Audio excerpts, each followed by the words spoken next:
Bonjour les amis, nouveau 2011 aujourd'hui. Donc vous aurez tous reconnu le fameux kit 0 de chez Dr Black. Ici on a le numéro 135 sur 300, hein, c'est gravé ici. Une préparation gaz, voilà, pour un fin connaisseur de 2011. Donc on va revenir en détail sur toutes les pièces au moment du remontage. Là on va passer au démontage.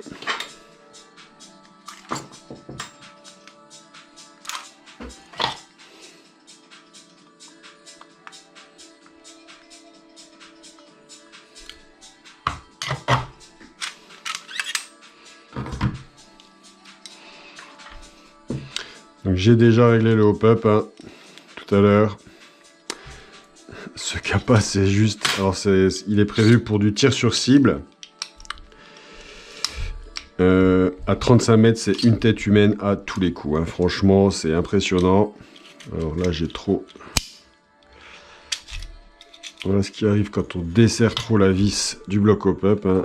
Le nozzle vient se coincer dessus et après ça fait chier. Voilà. Voilà. Donc ouais c'est vraiment à 35 mètres, à la 0,30, 35, voire même 40 mètres je pense. Là mon pas de tir actuel, il est qu'à 35 mètres. Voilà, on va pas insister. Le ressort gaz, il est un petit peu trop échu pour l'enlever à la main. Donc à 35 mètres, c'est une tête humaine à tous les coups, hein. Comme je dis, c'est impressionnant, ça part droit. Alors il me semble que j'ai changé le canon interne, c'était un essai que je faisais sur celui-là. Et c'est assez concluant.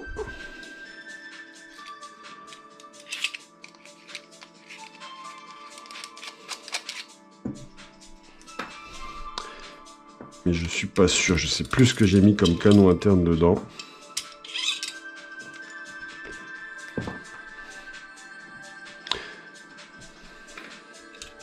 Alors pourquoi je sais plus, parce que je l'ai monté il y a déjà allez, une bonne semaine ce custom là, ça m'a pris un soir à 2 h du mat.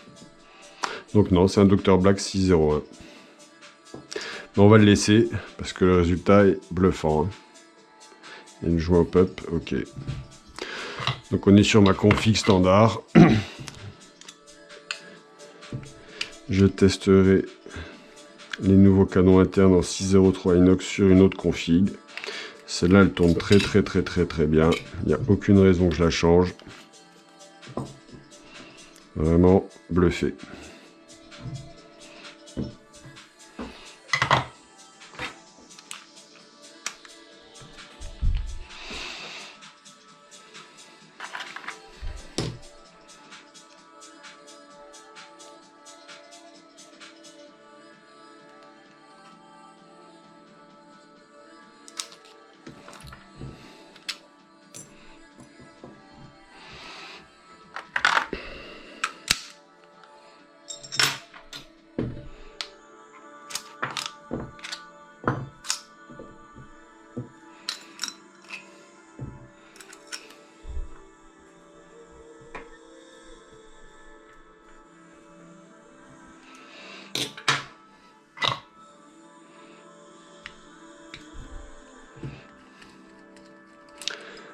Alors sur ce custom, j'avais dû reprendre beaucoup de pièces.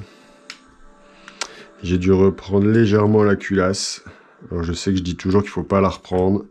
Malheureusement sur les kits là, je la reprends quasiment chaque fois à 2 endroits bien spécifiques, hein. C'est pas grand chose, ça prend 2 minutes. Mais il faut vraiment pas le faire si vous vous sentez pas, hein, sinon vous niquez tout. J'avais repris le grip. J'ai repris la sécurité de grip.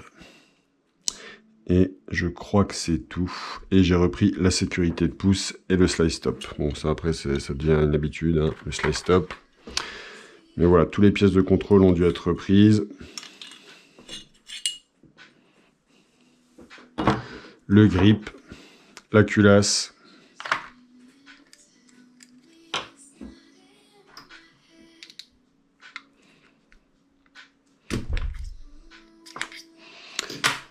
Donc voilà, ce qui prouve bien que même quand on monte un custom, comme certains me l'avaient fait remarquer, avec que des pièces haut de gamme, et qui disaient que je choisissais la facilité, ben moi je vous avoue que c'est pas du tout la facilité, hein. C'est beaucoup plus simple de monter un custom sur un Marui, hein. Alors,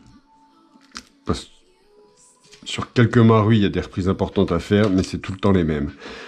Et c'est moins délicat que quand vous devez reprendre une culasse comme celle-ci, hein, par exemple. Ou quand vous devez reprendre une pièce en acier comme ça, ou une pièce de contrôle en acier comme ça. Voilà, moi je fais tout à la lime à main, maximum la Dremel, hein, je suis pas usineur de métier, hein. Donc voilà. Ce n'est pas simple du tout comme on pourrait le croire. Allez, on y va, présentation des pièces. Donc là, on est sur un grip aluminium Gunsmith Bros, staccato. Donc très très joli grip, hein, en noir. Magnifique, arcade de ponté spécifique ici. Très très bonne prise en main, hein, franchement, il n'y a rien à dire. Le client aimait les triggers droits. Il me restait un vieux trigger droit Airsoft Masterpiece. Il doit avoir au moins 10 ans celui-là. Donc je lui ai mis, il est biton en plus, donc il va très très bien avec la culasse. Sur un trigger barre acier ajustable, le trigger job est fait, on fera les mesures en fin de vidéo. L'éjecteur de chargeur fourni avec le grip, noir, en acier également.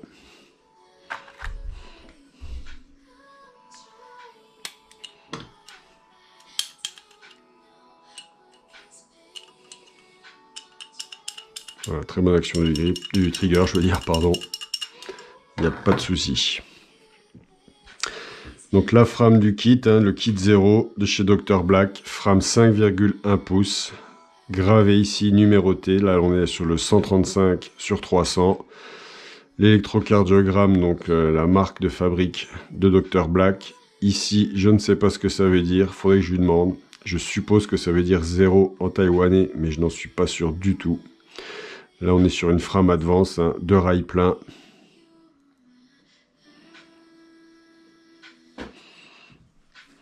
Le marteau, on est sur un QB Infinity, ils sont de retour, certainement les plus jolis et les plus performants des marteaux qui existent, hein.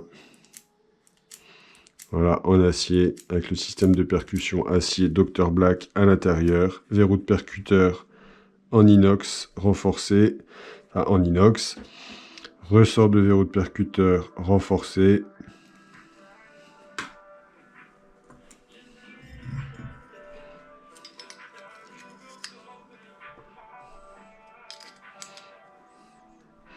Donc ce custom, je l'ai monté, je vous dis, hein, ça m'a pris un soir à 1 h du mat, je crois. J'ai contacté le client et on a vu ensemble les pièces qu'on allait mettre dessus. Alors je parle des couleurs des pièces, hein. Notamment les vis de grip qui normalement sont fournies en noir. Je lui ai proposé de les mettre en silver pour faire un petit rappel. Il a accepté.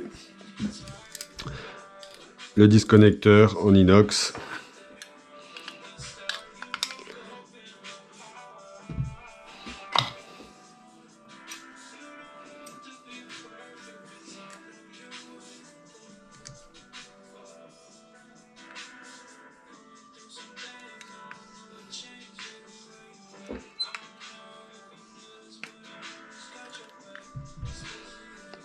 Les vis de grip sont les vis de grip qui sont fournies avec les grips type Limcat ou STI.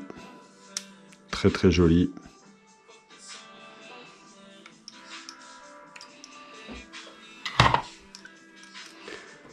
Le Sear Spring, on est forcément sur le Dr Black.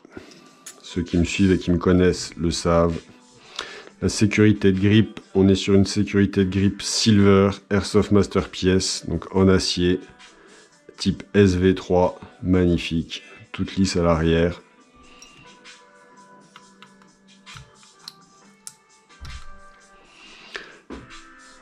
Le hammer housing avec le cover top du ressort en inox, ressort à l'intérieur.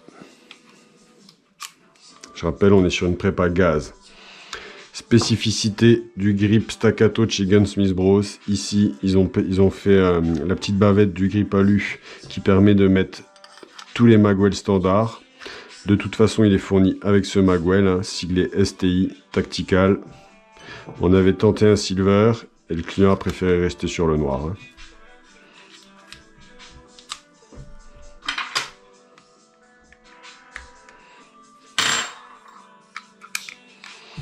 Le safety spring plugger.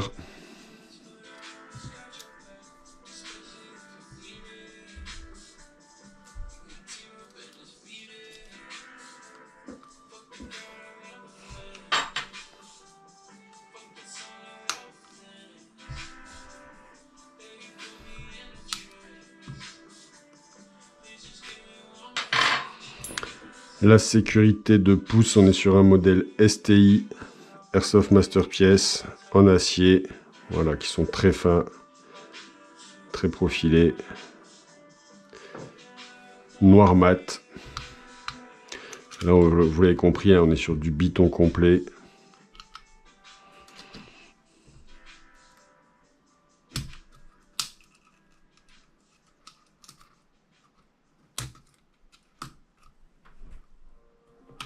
Voilà, on est sur un ajustement serré. Hein.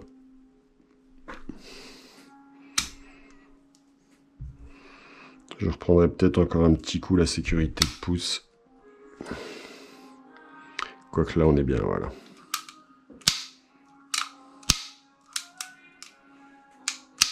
Voilà, on a un très bon reset. Hein. Très court, très léger. On va lui mettre la vis d'arcade de ponté.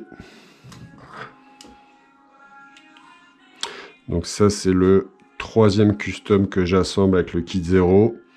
J'en ai vendu un, ça fait 4. Il y en a un en attente, ça fait 5. J'en ai gardé un pour moi, 6. Il doit en rester 2 de dispo. Voilà, très très joli.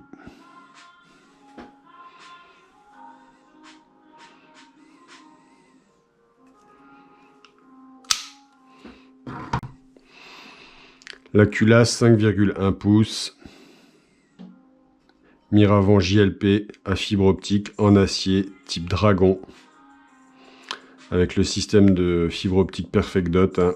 On brûle derrière le premier trou pour que toutes les petites bavures et le rond formé par la chauffe de la fibre optique disparaissent quand on regarde dans le trou là. Mire arrière STI International, Airsoft Masterpiece, réglable donc en 6 temps gisement. Bébé à chalut avec kit Poséidon Race Gun, spécial pour le gaz, très très ancien, très très efficace. Un nozzle Edge, ressort de nozzle renforcé.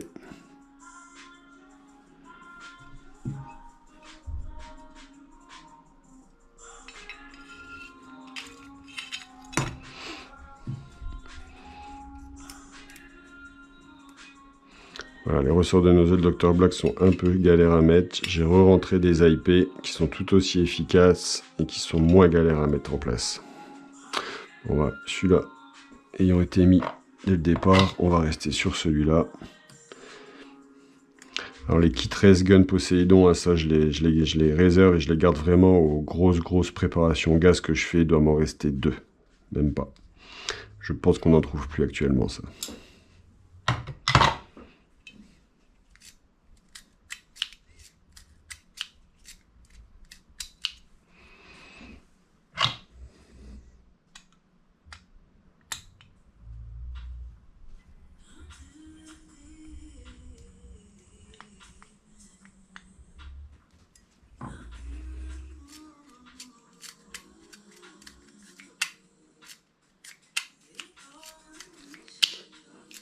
Alors, voilà, les puristes vont dire « Oh, le nozzle, il a une sale course, ça va pas marcher, ça va merder. » Ne vous inquiétez pas, ça marche très très bien comme ça. Alors, pour la petite histoire, vu qu'il était 2 h du mat', j'avais récupéré ce bloc hop-up et le canon interne qui avait déjà été monté pour un autre custom. Je l'avais mis en place parce que c'était juste l'assemblage. Là, je l'ai oublié quand j'ai fait les tests, vu que je l'ai monté il y a une semaine, j'ai oublié que j'avais fait ça. Donc j'ai testé avec ce canon interne et le bloc hop-up TTI, alors ça reste du très bon matos. Hein. Je voulais mettre un inox 603 à la base, et en fait c'est un 601 alu Dr Black, et ben, ça marche tellement bien que je vais pas le changer. Désolé pour la couleur, poteau. Hein. Bon, ça reste pourpre, mais ça se voit pas. Hein. Et franchement, c'est tellement efficace que j'ai pas envie d'y toucher. Le canon externe, on est sur le nouveau canon externe Dr Black Géome, pardon. Voilà, en noir, avec le petit pas de vis qui va bien pour un traceur, mais là je sais que le client n'utilisera pas de traceur. Et donc bloc hop-up TTI, canon interne 601 aluminium Dr Black. Le spring guide plug en alu. Tige guide en acier Dr Black 2 parties et ressort de culasse renforcé. Donc là on n'est pas du tout sur une préparation type Speedsoft CQB. On est sur une préparation plutôt type tir sur cible dans le jardin. Pas plutôt d'ailleurs, type tir sur cible dans le jardin ou en mode AIPSC. Alors j'ai pas fait de raccourci de cycle, hein. Ça tire déjà assez vite. Et je sais que le client, il est comme moi, c'est old school, il aime que la culasse se bloque en fin de chargeur. Voilà, la culasse est montée.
Alors l'alu, type alu brossé comme ça, c'est très fragile. Hein.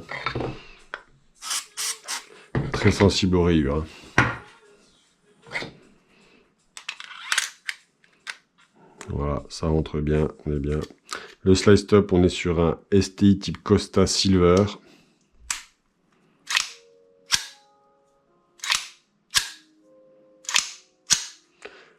Voilà, je vais venir caler donc le bloc hop-up sur la frame. Là, je vais pouvoir vous faire la démo de comment l'ajuster, parce que je sais que sur celui-là, ça le fait. Voilà, là vous voyez bien que j'ai trop serré le bloc hop-up sur la frame, donc ça fait remonter le canon externe, ce qui empêche la culasse de bien cycler. Donc je vais venir juste desserrer un petit peu. Là je sens tout de suite hein, que ça se relâche, la pression se relâche. Et là on est bon. Donc on va faire mesure du trigger. Ensuite on fera un chargeur complet pour le passage chronie et un chargeur complet pour le tir comme ça, de test.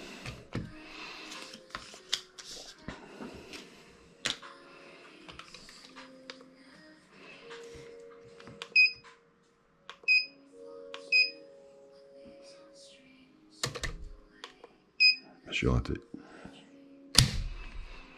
Donc là, on est sur 44 grammes de pression.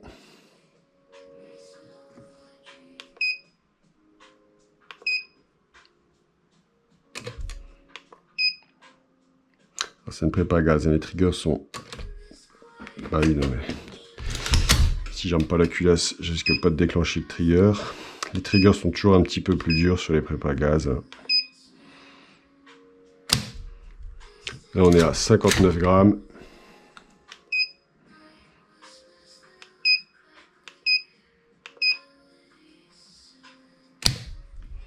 Et 57 grammes. Donc on peut dire qu'on est sur une moyenne de 50 grammes environ. Hein, ce qui est très correct. C'est pas lourd du tout. On va lui mesurer la course.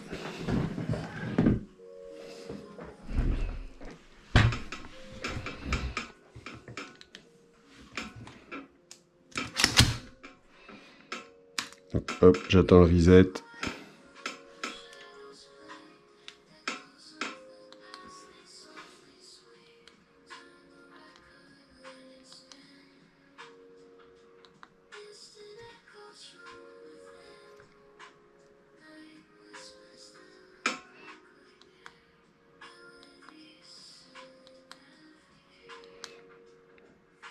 ça serait bien que ça s'arrête de bouger.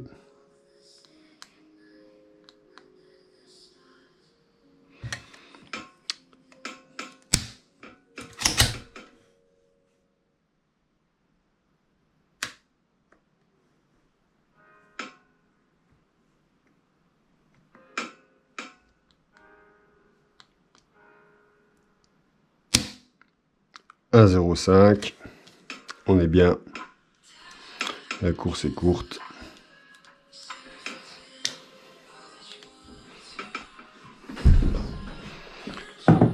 On va faire petit passage au chrony. Donc je suis au gaz 150 PSI. Là il fait beaucoup plus chaud dans la chambre que d'habitude. Hein. On va dire la chaleur commence à arriver en Lorraine. Il fait 23 degrés dans la pièce si je me rappelle bien. On est donc à la 0,30 avec du gaz 150 PSI.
Voilà, donc à partir de la 15e, 16e, 17e, on voit que le chargeur commence à se vider en gaz et que la puissance diminue tout doucement. Hein. Moins de gaz dans le chargeur, moins de puissance.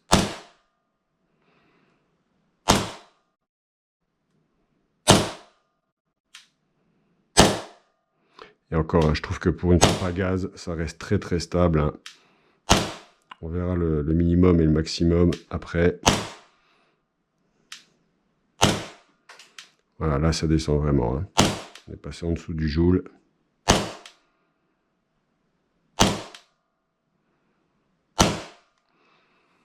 Voilà. Donc on a tiré 30 billes.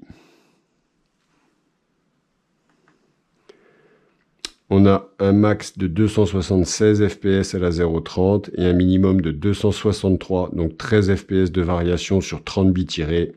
Pour une prépa gaz, franchement c'est bien. Donc on va, pour se faire plaisir, la culasse est fonctionnelle en fin de chargeur, il n'y a pas de souci. On va remettre des billes et du gaz. Alors j'ai commandé le nouveau gaz ATM chez Airsoft Entrepôt, hein, 150 et 175 PSI. J'aurais bien voulu tester la différence tout de suite entre les 250 PSI, voir ce que ça donnait. Malheureusement je ne l'ai pas encore reçu, je pense que ça va arriver demain, je les ai commandés ce week-end, donc c'est normal que ce soit pas arrivé. Donc là je suis à l'ancien gaz ATM 150 PSI. Hein. Donc vous avez vu, hein, aucun feed, malgré ce qu'on pourrait croire avec le nozzle qui cycle pas super sur le BBH. Hein.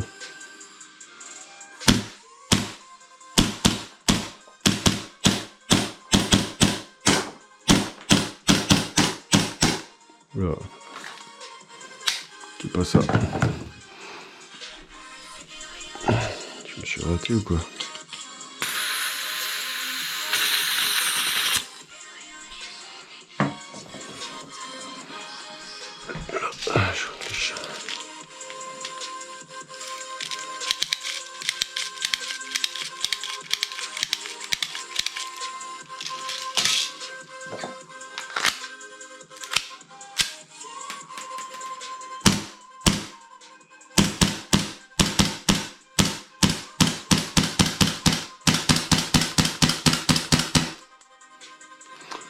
C'est bizarre, j'ai l'impression qu'il était un peu faible, mais non, il vide le chargeur sans problème. La culasse s'arrête en fin de chargeur, c'est fonctionnel, hein, elle s'arrête même très très bien.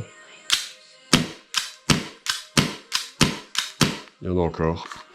Impeccable. Voilà Oreo. Le custom est prêt. Je vais te le poster demain.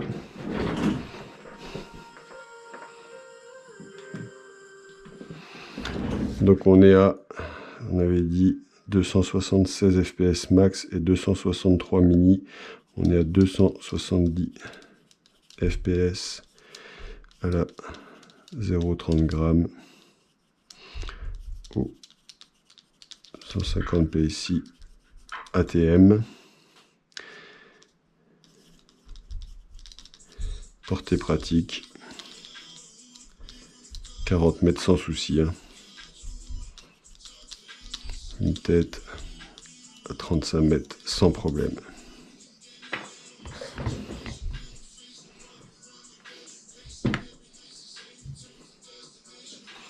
Voilà les amis, je vous remercie d'avoir regardé la petite vidéo. N'oubliez pas de vous abonner si ce n'est pas déjà fait et de parler à vos amis de la chaîne.